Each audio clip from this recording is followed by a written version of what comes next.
Welcome to my expat stories. This one's different because Lee wasn't naive. He knew exactly what the bar scene was, knew it was transactional, knew Kanya worked the bar. He wasn't some romantic looking for love. He was a regular who loved cheap beer, the attention, and feeling like somebody. That's what made it safe. No illusions, just fun. Until Kanya said she wanted out of bar life. Found a coffee shop for sale. Tourist area. Good location. She could run it. They could run it together. He'd still have his bar scene, she'd have her business. Everyone wins. If you've ever thought understanding the game meant you couldn't get played, this will change your mind. Make sure to like and subscribe for more. Here's Lee. I sat in a Pattaya bar at 11 in the morning drinking my third chang, watching Kanya serve drinks to 3 other blokes, and it hit me. My name's Lee. I'm 55 years old. I was a warehouse supervisor in Crawley for 23 years. Divorced in 2018, 2 kids. Both grown. They live with their mum. I see them maybe twice a year. Birthdays, Christmas if I'm lucky. The divorce wasn't messy. We just stopped liking each other. Happens. After the split, I had nothing keeping me in Crawley. Work, the pub. That was it. My mate Gary kept going on about Thailand. Said he went twice a year. Said it was cheap. Said the beer was £1. Said the women were friendly. Said I should go. Stop moping about. Live a bit. So in January 2023, I booked 2 weeks in Pattaya. Figured why not, see what all the fuss was about. I landed on a Tuesday, got a taxi to Walking Street, checked into a cheap hotel. Nothing fancy, just needed somewhere to sleep. Then I went out, hit the first bar I saw, and mate, it was exactly what Gary said. Beer was 30 baht, about 70 pence, cold. The music was loud, the girls were friendly, really friendly, chatting, laughing, sitting with you. Making you feel like you mattered. I'm not daft. I knew what it was, I knew they worked there. I knew they got a cut when you bought them drinks. I knew the score, but bloody hell, it felt good. After 2 years of sitting in a Crawley pub with the same miserable blokes talking about the same miserable things, this was brilliant. I felt like a king. I went back every night. Same bar. Started recognising the girls. They started recognising me. Remembered my name. Asked how my day was. Brought me drinks without me asking. It was nice, easy, no expectations. Just fun. That's where I met Kanya. She worked the bar most nights, maybe 32 years old. Not the youngest, not the prettiest, but she had this way about her, relaxed, funny. Didn't push, didn't hassle. Just chatted. Made you laugh. She'd sit with me between customers. We'd talk about nothing. About everything. About England, about Thailand. About how mad it was that beer cost more than rent back home. I asked her how long she'd been working there. She said 5 years since she came from Sayan, her family's village. Said she sent money home every month. Her mother, her daughter. She had a daughter, 8 years old, living with her mum up north. She came to Pattaya to make money, to give her kid a better life. Fair enough. Respect. I went back to Crawley after 2 weeks, but I kept thinking about it. About Pattaya, about the bar, about how easy it was, how cheap it was, how good it felt. So 3 months later, in April, I went back, booked a month this time. Kanya was still there, she remembered me, said, "Lee, you come back." Big smile. Sat with me that first night. We picked up like I'd never left. Easy, comfortable. She asked about England. I told her it was cold, grey, boring. She laughed, said Thailand better. Over that month, we spent a lot of time together. She'd finish her shift, we'd go get food. Late night noodles, cheap places the tourists don't go. She'd take me to the market in the morning, help me buy clothes, knock the prices down. She was good at that. Made me laugh. Made me feel like I had a mate. Not just a bar girl. A mate, I'm not stupid. I know how it works. I paid her bar fine a few times. We'd go back to my hotel. It was transactional. I knew that. She knew that. But it was more than that too.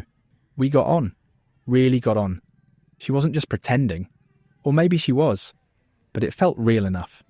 At the end of that month, I didn't want to leave. I sat in the airport thinking about going back to Crawley. Back to the warehouse. Back to the same grey life. And I thought, sod it. I'm 55 years old. I've got a pension coming in 2 years. I've got some savings. Why am I living in Crawley when I could be living here? So I started coming back every 2 months. Stayed longer each time. 6 weeks. 2 months. By November 2023, I was spending more time in Pattaya than in England, and I loved it. Loved the bar. Loved the scene. Loved walking down Walking Street at night with a beer in my hand, feeling like I was 25 again. Kanya and I had this thing. I knew she saw other customers. I wasn't naive, but when I was there, I was her bloke. We had our routine. I'd show up at the bar around 7. She'd bring me a chang. We'd chat. I'd pay her bar fine around 10. We'd go get food, go back to my hotel. In the morning, she'd go home. I'd go to the beach, meet my mates, other expats, blokes like me, divorced, retired, living the dream on cheap beer and cheaper rent. One night in December, we were sitting at a beach bar, just the two of us. She was quiet. I asked what was wrong. She said she was tired. Tired of the bar, tired of working nights, tired of customers. She said she wanted out, wanted a normal job, normal life. But she didn't know how. I said, what would you do if you could? She said she'd always wanted a coffee shop, small one, near the beach, somewhere tourists go.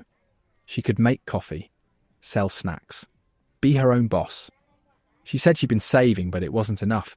She needed maybe 200,000 baht for the deposit on a shop, about 5 grand. But she'd never get there, not working the bar, not sending money home to her mum and her kid. I said I could help. She said no. No, Lee, that's too much. I said it's not too much. It's an investment. You run the coffee shop. You make money.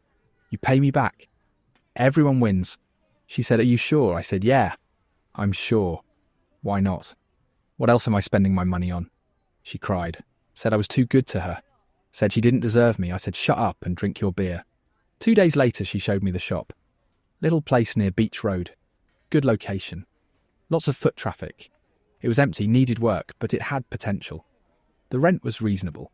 15,000 baht a month. About 300 quid.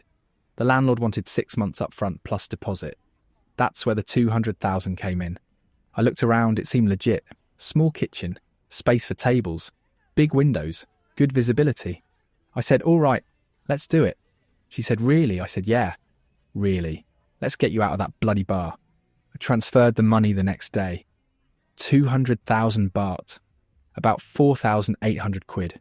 She said she'd get the keys next week. Start cleaning it up. Get equipment. She was buzzing. Excited. I felt good. I felt like I was helping someone. Like I was doing something useful. Not just drinking beer and chasing bar girls. I was helping Kanya build a life. Over the next month, she kept me updated. Sent photos of the shop. Cleaning it. Painting the walls. She said she needed money for equipment. Coffee machine. Fridge. Tables, chairs. I sent another 80,000 baht. About 2 grand. She said thank you. Said she couldn't do this without me. I said that's what mates do. In January 2024, she said the shop was almost ready.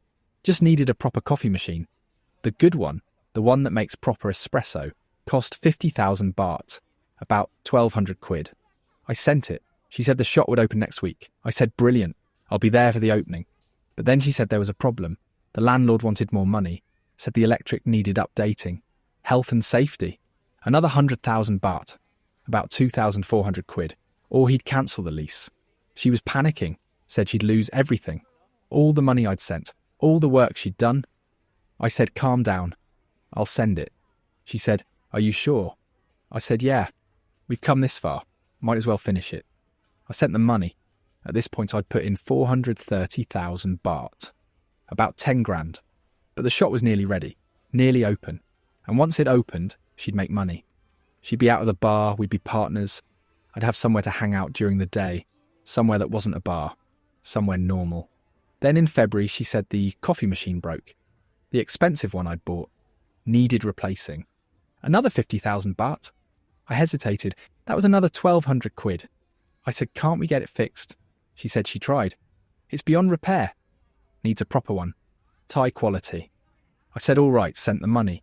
Then she needed money for licenses, business registration, food permits. All the official stuff. Another 60,000 baht. About 1,500 quid. I sent it. Then she needed money for stock. Coffee beans, milk, sugar, snacks. Another 40,000 baht. About 1,000 quid. I sent it. By March, I'd sent her 640,000 baht, about 15 grand. The shop still wasn't open. Every week there was another problem. Another expense. Another reason why it wasn't ready yet. My mates at the bar were taking the piss. Said I was being mugged off. Said Kanya was playing me. I said, you don't know her like I do. You don't understand. This is real. The shop is real. I've seen it. I've seen the photos. This isn't some scam. This is a business. But then in April, I showed up at the bar, unannounced. I told Kanya I was coming next month, but I booked an early flight. Wanted to surprise her. Wanted to see the shop. See how it was coming along. I walked into the bar at 6 in the evening. Kanya was there, serving drinks. She saw me. Her face went white. I said, surprise. She said, Lee, what are you doing here? I said, I wanted to see you. See the shop. She said, the shop's not ready yet. I said, that's all right. I just want to see it. See the progress. She said, now's not a good time. I said, why not? She said, she's busy. Working. I said, I'll wait. She looked nervous. Really nervous. Then I saw him. Another bloke. Western. Maybe 60. Sitting at the bar. Kanya's phone was next to him. She reached for it. He picked it up. Smiled at her. Said something in her ear. She laughed. That laugh. The same laugh she gave me. I sat down. Ordered a beer. Watched. Watched Kanya work. Watched her with him. Watched her with 2 other blokes. Watched her do the exact same thing she did with me. Same smile. Same laugh. Same touch on the arm. Same everything. And that's when I knew. I'd been played. Properly played. I stayed at the bar, didn't leave. Just sat there drinking chang and watching. Watching Kanya work the room. She kept glancing at me. Nervous, but she couldn't just stop working. She had customers. She had a job to do. The bloke I'd seen her with earlier left around 8. Paid his bill. Kissed her cheek. She smiled, waved goodbye. Then she came over to me. Lee, why you not tell me you coming? Wanted to surprise you. I'm working. You should have told me. Yeah, I can see you're working. She sat down, looked at me. You angry? Should I be? Lee, you know what I do. You know I work here. You know I see customers. Yeah, I know, but I thought we had something different. We do. You're special. You help me with the shop. You're my friend. Your friend? Yes, my friend, good friend. I wanted to believe her. Wanted to think she was different with me. But watching her with that bloke, watching her laugh the same laugh, touch his arm the same way, it was exactly the same. I wasn't special. I was just another customer with a bank account. I said, when's the shop opening? She looked away. Soon, maybe next month. You said that last month. I know, but there's problems. Always problems. What problems now? She sighed. Said the air conditioning needed installing. Health inspector said it was required. Another 70,000 baht. About 1,700 quid. Without it, she couldn't get the license. Without the license, she couldn't open. I said, Kanya, I've given you 15 grand. When does it stop? She looked hurt. Said, you think I'm lying? You think I'm taking your money for nothing? Lee, I show you the shop. I show you everything. It's real. Then show me now. Let's go. Right now. Let's go see the shop. She said she couldn't. She had to work. Her shift didn't end until midnight. I said, fine, I'll wait. She said, no. Go back to your hotel. We'll go tomorrow. I'll take you. Show you everything. I promise. I didn't believe her, but I was tired, jet-lagged, 3 changs in. I said, all right. Tomorrow. She said, yes. Tomorrow. She kissed my cheek and went back to work. I left the bar, walked down Walking Street, past the bars, the girls calling out, the music, the chaos. I used to love it. Used to feel alive here. Now it just felt hollow, like I'd been living in a fantasy, and the fantasy was cracking. The next morning, Kanya met me at my hotel. She was all smiles, said, let's go see the shop. I said, all right. We got a motorbike taxi, drove to Beach Road. She pointed at a shop front, said, there, that's it. I looked at it. Small place. Windows covered with newspaper. Looked closed, looked abandoned. I said, let's go inside. She said she didn't have the key. Landlord has it. I said, why doesn't she have the key? She said, because she hasn't paid this month's rent yet. I said, I thought I paid 6 months up front. She said, yes, but that was 6 months ago. Now she needs to pay again. I said, hang on. We started this in December. It's only April. That's 4 months. She said, yes, but she paid extra months to secure it, to make sure no one else took it. I said, that doesn't make sense. She said, it's Thailand. It's how it works here. I walked up to the window, looked through the newspaper. It was empty inside, completely empty. No equipment, no coffee machine, no tables, no chairs, nothing. Just an empty shop. I said, "Where's all the stuff?" "The stuff I paid for." She said, "It's in storage. Can't leave it in the shop. Someone might break in." I said, "Show me the storage." She said, "It's far. Out of town. We'd need to rent a car." I said, "Fine. Let's rent a car." She said, "Maybe tomorrow." Today she has to work. I stood there on Beach Road staring at this empty shop. This shop I'd put £15,000 into. And it was empty. Just a shell. Nothing inside. Nothing to show for all that money except newspaper-covered windows. And Kanya's promises. I said I want to see the receipts. The equipment receipts. The license applications. All of it. She said they're at her apartment. I said, "Let's go get them." She said she can't. Her roommate's sleeping. She works nights. Can't disturb her. I said, "When then? When can I see them?" She said, "Later. Maybe tonight. After her shift." I knew she was stalling. Knew she didn't have receipts. Knew there was no equipment in storage. Knew the whole thing was bollocks. But I still wanted to believe. Still wanted to think there was some explanation. Some reason why it looked so bad, but wasn't really. I went back to my hotel, sat on the bed, opened my banking app, went through every transfer to Kanya. Not just the shop stuff. Everything. Bar fines. I'd been paying her bar fine 3-4 times a week when I was in Pattaya. 2,000 baht each time. About 50 quid. Over the last year, that was another £5,000. Emergency money. Her mum got sick in February. I sent 30,000 baht. About 700 quid. Her daughter needed school fees in March. I sent 20,000 baht. About 500 quid. Her brother had a motorbike accident in January. I sent 40,000 baht. About 1,000 quid. Gifts. Her birthday. New phone. Clothes. Gold bracelet. Another £2,000 over the year. I added it up. The shop money. The bar fines, the emergencies, the gifts. Total. £25,600. 25 grand. And I still wasn't done. Because she'd asked for that air conditioning money yesterday. And I knew she'd ask for more, and I knew I'd probably send it. Because that's what I did. That's what mugs like me do. I called my mate, Gary, the one who'd told me about Thailand in the first place.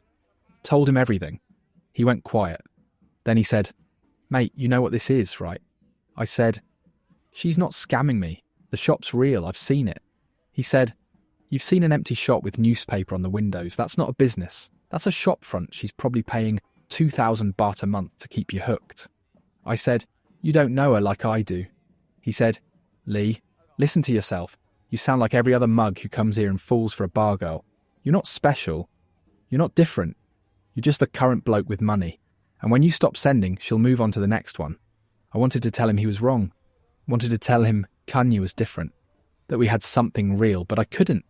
Because deep down I knew he was right. I'd known it for months. I just didn't want to admit it. That night, I went back to the bar. Sat in my usual spot. Kanya came over, smiled.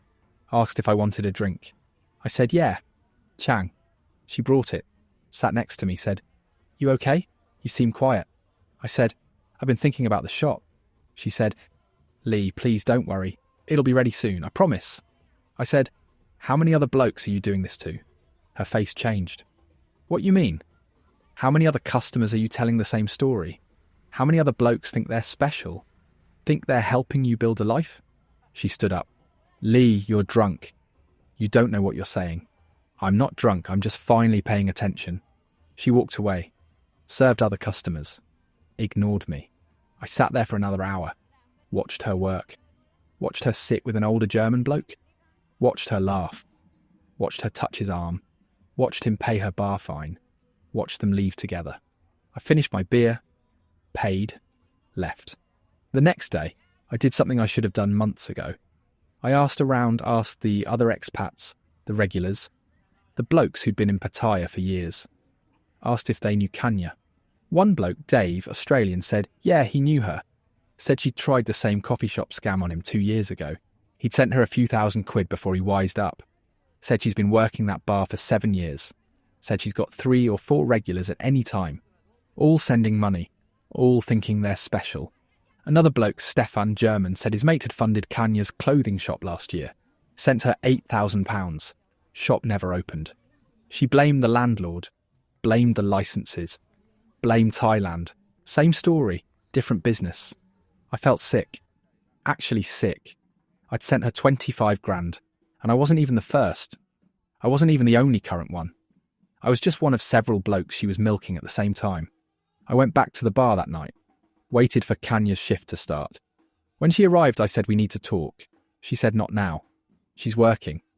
I said, "Now." "Outside." She looked annoyed but came outside. I said, "I talked to Dave and Stefan's mate. I know about the clothing shop. I know about the other blokes. I know this isn't the first time you've run this scam." She looked at me. Cold now. No more smiles. No more friendly Kanya. She said, "So, you know what I am, you always knew. You think bar girls don't have boyfriends. You think we don't need money. You think this is real. Lee, come on, you're not stupid. I thought we were mates." "We are mates. Good mates. You help me. I make you happy. That's how it works. I gave you £25,000. And you had fun, didn't you? You had company. You had sex. You felt like big man. That's worth something." She wasn't even pretending anymore. No apologies, no excuses, just cold facts. This is the game. This is how it works. Don't be naive. I said, "The shop. Does it even exist?" She shrugged. "There's a shop. But it's not mine. I rent it month to month. Show it to boyfriends. Take photos. Keep the story going. You want to see receipts? I can make receipts. You want to see equipment? I can show you photos of equipment. It's not hard, Lee. You just have to want to believe." And you did. You wanted it so bad. I stood there, speechless. She just admitted everything. Admitted it was all fake. And she didn't even care. Didn't care that I'd sent her 25 grand. Didn't care that I'd believed her. Didn't care that I'd thought we had something real. She said, "You want the truth? You're boyfriend number 3 right now. There's a British bloke sending me money for a salon. American bloke sending money for a restaurant. And you with your coffee shop. You all think you're special. You all think you're helping me build a life. But really, you're just paying my rent and my daughter's school and keeping me comfortable. That's it. That's all it ever was." I said, "Why are you telling me this?" She said, "Because you figured it out. No point pretending anymore. You want your money back. Good luck. It's gone, spent. You want to go to the police? Go ahead, they don't care. This is Pattaya. This is what happens. You knew the game when you walked into that bar. You just thought you were different. You're not." She went back inside. Left me standing there. And that was it. That was the end. No big confrontation, no drama. Just cold facts and the truth I'd been avoiding for a year. I flew back to England the next day. Didn't say goodbye to Kanya. Didn't go back to the bar. Just packed my bag and left. But here's the thing. Here's the part that makes me feel like the biggest idiot on the planet. 2 months later, she messaged me online. Said she was sorry. Said she didn't mean what she said. Said she was angry. Said the shop was real. Said she needed another 20,000 baht to finally get it open. Said this was the last time. Said after this, we'd be partners. We'd make money together. And I almost sent it. I had the banking app open. Had the amount typed in. Finger hovering over the send button. Because part of me still wanted to believe. Still wanted to think it was real. Still wanted to think I hadn't just wasted 25 grand on nothing. But I didn't. I closed the app. Blocked her number. Blocked her online, and I haven't been back to Thailand since. I went through my bank statements one more time when I got back to Crawley. Had to know the exact damage. Had to see it all in black and white. Total, £27,000. 27 grand to a bar girl who was running the same scam on at least 2 other blokes at the same time. For a coffee shop that never existed. For a relationship that was never real. I didn't go to the police. What was the point? I'd sent the money willingly. She didn't force me. She didn't threaten me. She just told me a story and I wanted to believe it. That's not illegal. That's just stupid. I didn't tell my kids. Too embarrassed. They already thought I was having a midlife crisis going to Thailand all the time. If they knew I'd sent 27 grand to a bar girl for a fake business, they'd think I'd lost my mind. Maybe I had.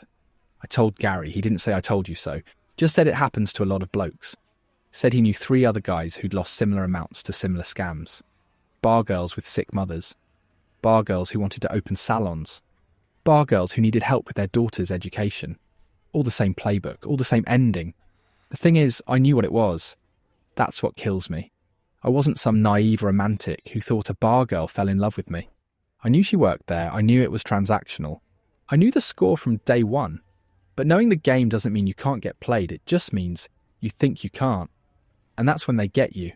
I thought because I understood how it worked, I was safe. I thought because I wasn't falling in love, I wasn't vulnerable. I thought because I was paying for bar fines and company and fun, I was in control. But I wasn't. The second I started believing the coffee shop was real, the second I started thinking I was helping her build a life, I stopped being the customer and became the mark. And she knew. She knew exactly when to switch, knew exactly when to go from bar girl I pay to woman I'm helping, knew exactly how to make me feel like I was doing something good, something meaningful, not just buying company, but actually making a difference. That's the real scam. Not the coffee shop, not the fake receipts, not even the empty shop with newspaper on the windows. The real scam is making you feel like you matter, like you're special, like you're not just another customer but someone who's changing her life. That's what you pay for. That's what keeps you sending money, even when the red flags are waving right in front of your face. I'm back in Crawley now, back at the warehouse, back to the same grey life I was trying to escape. Except now, I'm 27 grand poorer and a whole lot wiser about what knowing the score actually means. I haven't been back to Thailand. Don't think I will. Not because I'm angry at Thailand. Thailand didn't scam me. Kanya scammed me. But I don't trust myself anymore. Don't trust that I won't walk into another bar, meet another girl, and convince myself that this time it's different. This time I really am special. This time the business is real. Because that's what blokes like me do. We go to places like Pattaya because we want to feel like kings. We want the attention, the company, the illusion that we matter. And we pay for it. Sometimes with bar fines, sometimes with gifts, and sometimes with £27,000 for a coffee shop that never existed. My mates at the pub ask me about Thailand sometimes. Ask if I'm going back. I say no. They ask why not. I say it got expensive. They laugh. Think I mean the beer prices went up. I let them think that. Easier than explaining I funded a fake business for a bar girl who was running the same con on 3 blokes at once. I still think about Kanya sometimes. Wonder if she's still at that bar, still telling the coffee shop story, still showing blokes the empty shop on Beach Road, still making them feel special. Probably. Why would she stop? It works. It works on me. It worked on Dave. It worked on Stefan's mate. It'll work on the next bloke who walks in thinking he understands the game. I learned something, though. Learned that being self-aware doesn't protect you. Understanding how scams work doesn't make you immune. Knowing she's a bar girl doesn't mean she can't take you for 27 grand. All it means is you'll feel like an even bigger idiot when you realise you knew better and did it anyway. The bar scene in Pattaya is real. The cheap beer is real. The attention is real. The feeling like you matter is real. But that's all it is. A feeling. And feelings cost money. Sometimes they cost £27,000. I don't regret going to Thailand. I don't regret the bar scene. I don't even regret meeting Kanya. I regret thinking I was different.